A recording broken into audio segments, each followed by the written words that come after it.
Greetings once again, ladies and gentlemen. It's Wednesday, and that's the hump day, but that's the day we thump it, and I got a lot done this morning, and so it's going to be a good day. And I'm very thankful for the people who've helped make it so. People like you who always give me new ideas from time to time, and occasionally, and I would be grateful that you recommend the program to others. And you only have one more thing to do now, and that's you have to raise your hand.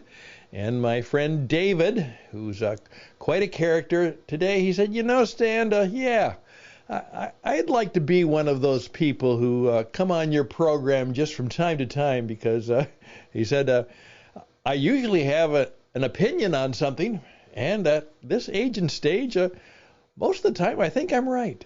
And so he's going to perhaps raise his hand and tell some stories, and all of them are good and great, and he's a man of the marketplace. He's been in a tough business, and he's kind of a tough guy, but he's also a deep and wonderful and humble man of faith. And so Dave is going to be on the show from time to time, and I'm hoping you will too. Tough stuff for today. Fear, greed, need. Is that what life and business is all about? Fear, greed, and need. That's what it takes to be successful. That's what one guy had to say in a recent publication, and I want to run it by you because I want to see what you think about that in terms of your own life and business, and then perhaps think about how you are going to do things a little bit different. There we go. Fear, greed, need, and what is really true about you and how you are going to do life and business in these difficult times. Interesting ideas, occasionally a little touch of friendship, and maybe a sense of humor from time to time. That program begins right now.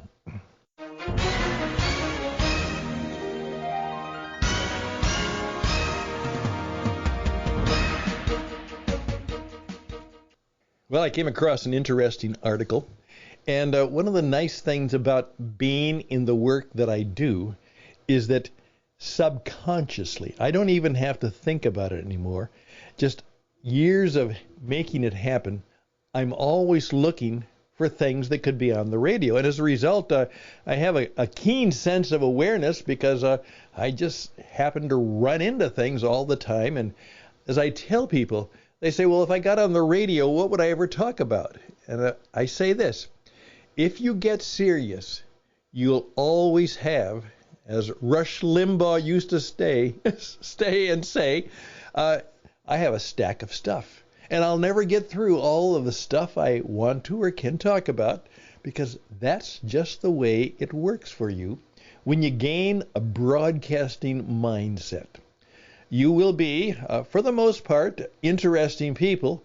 Unfortunately, what happens is interesting people usually get involved in businesses that make them boring.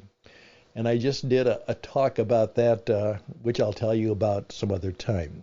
However, I was struck, this is the Medium magazine, and he said, content creators won't succeed if they don't use one of these two methods. Now, here's what he is. His name is Peter Pirnbacher. Peter Pirnbacher, and he calls himself a freedom investor. And he said content creators, that's people like you and me who actually are creating things that we can share with people. Wisdom, insight, and truth and stuff. He says content creators won't succeed if they don't use any of these or one of these two methods. And then he says self-responsibility won't cut it. Now, it's kind of a cynical article, but we got to deal with it. Here's what he said. Usually the most important message to more success is patience, diligence, perseverance. We know this well, even in different variations. Take your pick. Self-responsibility, persistence, focus, niche down, authenticity, And that's true. But here he's absolutely right. But one essential fact in mass psychology is often disregarded. Appeal to the basic instincts. If you want to convey self-responsibility to your followers, however, it is usually very difficult. Only those who have this attitude anyway will reward such efforts. I think the probability is low that a lazy person and a non-starter will be spurred on to more diligence by it. And the number of people who are inherently industrious, persistent, and self-responsible is, in my opinion, in the minority. Most of them would rather let themselves be told what to do. I guess that's where Pareto's old 80-20 rule kicks in.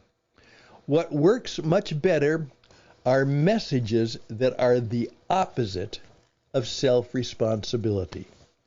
And here is what he says. Fear and greed. That's it. He goes on to point out what he means by that. Now, what he means by that is very simple. In effect, if you want to spread real wisdom among the people, these unpleasant truths about your own success are often ignored. The majority of people will react very well to scary news. In other words, anything that generates strong negative feelings. News of scandals, real or fake dangers, outbreaks of war, crime, serving, xenophobia, other find hatred, unemployment, inflation.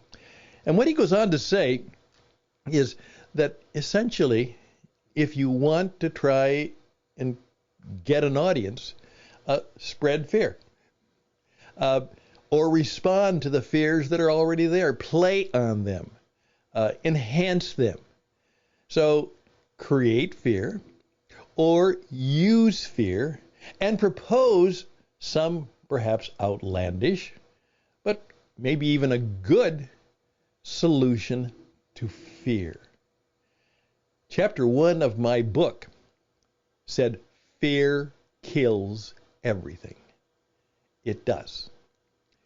And part of the problem is that many people in my profession, and I don't even call it that, it's an occupation that keeps me occupied, sometimes a little bit obsessively, but in the media business, if they can generate strong emotions of fear,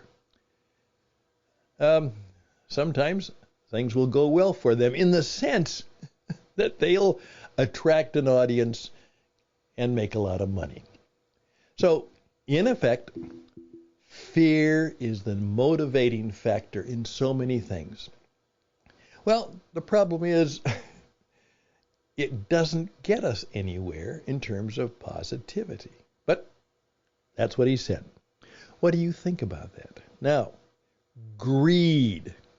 He said, if you have a way to help people get stuff, it doesn't matter if it is realistic.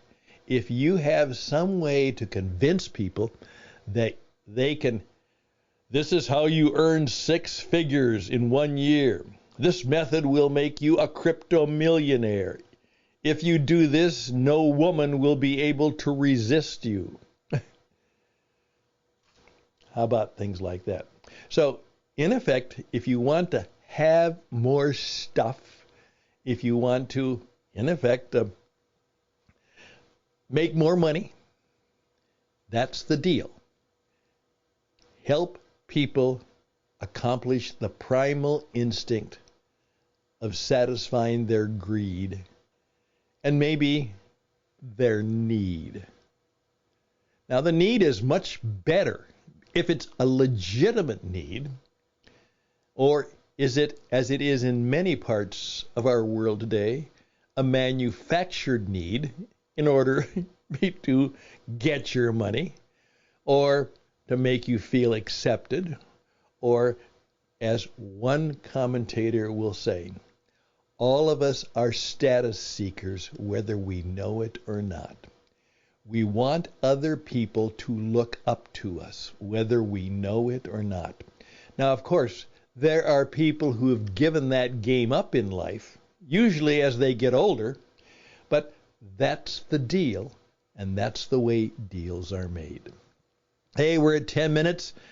We're going to finish this up, but this is good stuff to think about, because you're going to have to make some decisions about the rest of your life starting today. And part of what you need to do is get really good at knowing about you, as well as knowing about the world we live in and the mess we are all in. I'm Stan Houston. The program is Interesting Ideas. We'll be right back.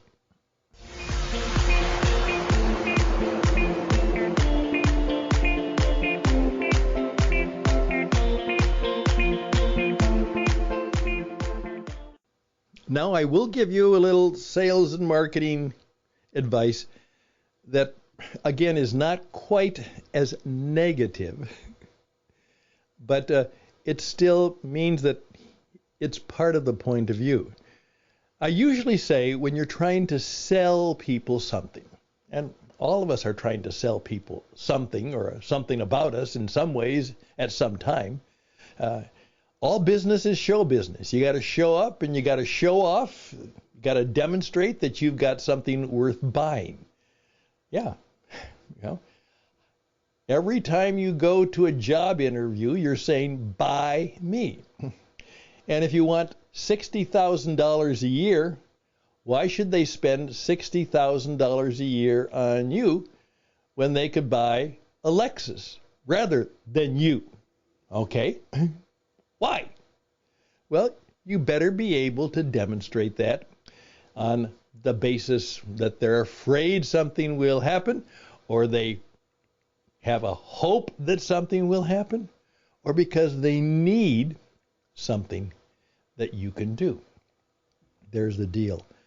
Most people, my trinity of stuff is this.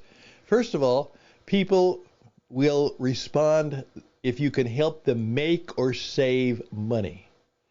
Now, that's not quite greed, but it is a true statement. If you can help people make or save money, that's a good inclination. Number two, if you can help make their life better. Now, you may not be able to, but if you convince them that you can, that something, if they buy from you, buy stuff from you, do this, it will make their life better. Maybe not the best, but at least better. Number three, it will make them happy. Now, eventually, there will be people who will emerge from that trinity of stuff, and they'll be looking for some of the higher things in life. Love, renewal, care, the higher virtues, the higher human behaviors, the higher spirit-filled longings that they have. But that is truly another world for most people. They're not there, and most of them will never get there. They will simply spend most of their life dealing with the day they are in right now. So there we go. Those are the three that begin to work. Now, my job is to help you, and your job is to help you and yourself, that there is a better way to live. There is a better way to do business. There is a better way to build relationships. And that's the business we're in, the better way. But you have to understand that when you're in the better way business, you're appealing to a minority of people. They want better things, but do they want a better way? Well, that's it for today, 15 minutes. I don't want to take too long on a Wednesday, but I do want you to think about this. I do want you to, put yourself in the situation which says, I want to be one of the 3% who understand the times, know what is going on. I'm not foolish. I'm not stupid. I may have even had a special God event in my life. And the things I want and the things I care about and the things that are important to me are different. Because you're different. And you're not only different by degree, perhaps you are different in kind. My name is Stan Houston, encouraging you to press on, be blessed, and bless others. Hopefully we'll talk tomorrow. Take care. Till then, bye for now. Seem to block out the rain.